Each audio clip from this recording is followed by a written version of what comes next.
Bonjour à tous. La liberté et la vérité font partie de ces principes universels dont chaque individu possède une définition différente.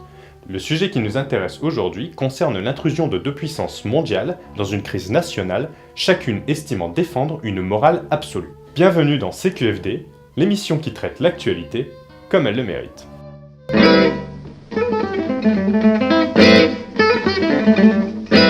Aujourd'hui, je veux me pencher sur l'euro-révolution, chercher à comprendre ses rouages, ses causes et à qui elle profitera. Mes interrogations porteront sur ce qui a permis à ce mouvement de naître et pourquoi la Russie, comme l'Europe, se sont prononcées lors des événements en Ukraine. Depuis toujours, l'Ukraine partage une relation d'amour et de haine avec sa voisine la Russie, tantôt soumise, tantôt libérée. Le peuple ukrainien s'est allié et déchiré plusieurs fois au cours de l'histoire sur l'attitude à adopter. Berceau de l'Empire slave, route commerciale privée par les premiers d'entre eux, puis soumise à un empire lituano-polonais pour se voir libérée par les Cosaques ruthènes, ou russes, une partie du pays est rattachée à la Russie au XVIe siècle. En partie du moins, les régions occidentales de l'Ukraine actuelle étaient rattachées à l'Empire autrichien. En 1917, l'Ukraine... En 1917, l'Ukraine proclame son indépendance, profitant du chaos généré par la Première Guerre mondiale. Mais la Russie conserve son emprise sur une partie du territoire, et comme cette déclaration d'indépendance s'est faite sous influence allemande, les soviétiques l'annulent et engloutissent le pays. Il faudra attendre 1941 pour que les troupes allemandes réinvestissent l'Ukraine. Perçus par la partie occidentale du pays comme des libérateurs, les nazis attirent le soutien d'environ 200 000 Ukrainiens dans les combats qui opposeront Allemands et Russes. Leur progression vers l'Est se fait plus difficile, les populations proches de la Russie soutenant l'armée rouge qui mettra en échec la Wehrmacht en 1944. La résistance armée contre l'URSS se poursuivra jusqu'en 1954, les soviétiques refusant de libérer un véritable grenier de l'Empire. On constate dès lors une forte bipolarité au sein du même pays, entre ceux qui estiment appartenir au peuple russe et ceux qui le rejettent radicalement. Depuis le début de la démocratie constitutionnelle, instaurée en 1996, les gouvernements qui se sont succédés se sont soit rapprochés de Moscou, soit de Bruxelles. Concrètement, l'Est, d'où est issu Yanukovych, est plutôt favorable à la Russie, quand l'Ouest penche du côté de l'Europe. Le pays est donc coupé en deux. C'est un fait historique, et tout exposé de la situation ukrainienne devrait commencer par apporter cet éclairage à ceux qui n'en ont pas forcément conscience. Le président déchu Viktor Yanukovych est issu de la portion pro-russe du pays.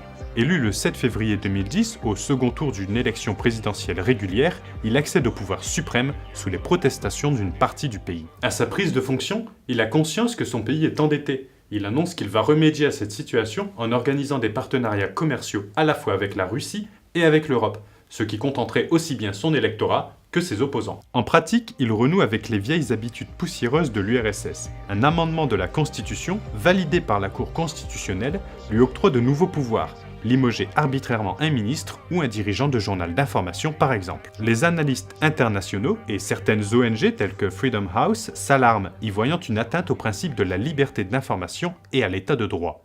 Le nouveau président s'assure une assise autoritaire. Parallèlement, les procès de ses opposants commencent. La plus célèbre, Yulia Tymoshenko, est accusée d'abus de pouvoir et de blanchiment d'argent et est condamnée par la justice à une peine d'emprisonnement.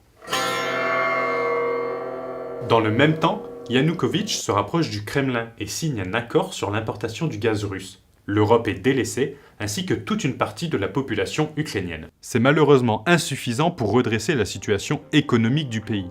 Les dettes s'accumulent jusqu'à une hauteur de 40 milliards de dollars et la colère gronde à Kiev. Le camouflet infligé à l'Europe n'arrange rien. Les accords de Vilnius entre l'Union et les pays slaves s'éloignent de plus en plus. L'Union subordonne la signature d'un partenariat à plusieurs conditions, parmi lesquelles une coopération avec le FMI résultant en mesures de rigueur budgétaire et en hausse de prix du gaz aux consommateurs. On peut comprendre la frilosité de l'Europe qui ne désire pas s'engager à la légère avec des États qu'elle juge troublés en interne, mais elle conserve d'excellentes relations avec la Chine, majoritaire dans ses échanges économiques.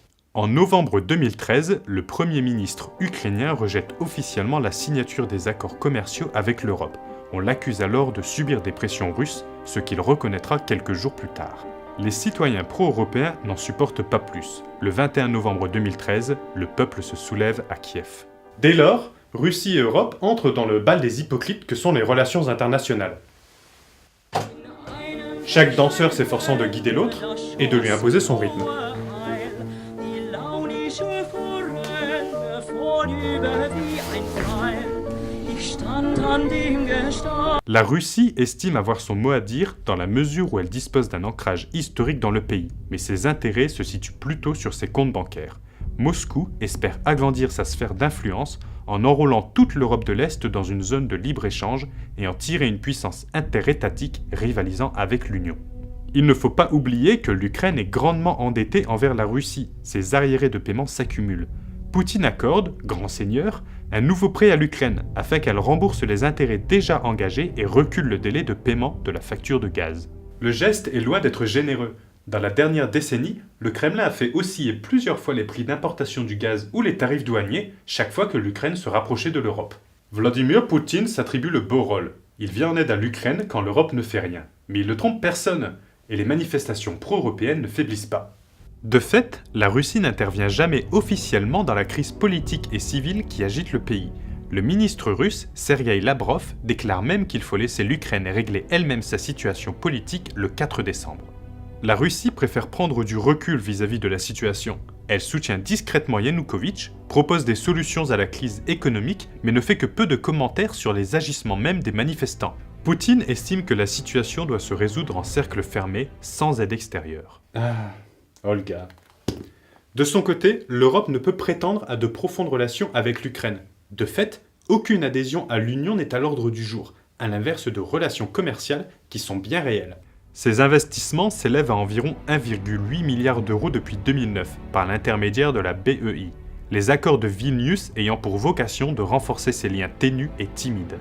En décembre, pourtant, l'Europe rejette la demande de prêt ukrainienne, s'élevant à 20 milliards de dollars, en lui promettant une vague et future aide financière. Après des années de négociations entre l'UE et l'Ukraine, le brusque rejet de Yanukovych laisse un goût amer à Bruxelles, qui n'incite pas à la collaboration. L'Europe montre ses deux visages et ses limites intrinsèques.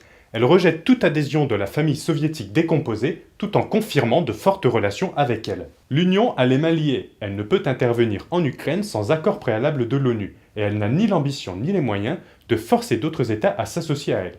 Le résultat est un discours inaudible face aux arguments univoques de Vladimir Poutine. On peut déplorer le manque d'aplomb de l'Union qui vise à trop ménager la chèvre et le chou.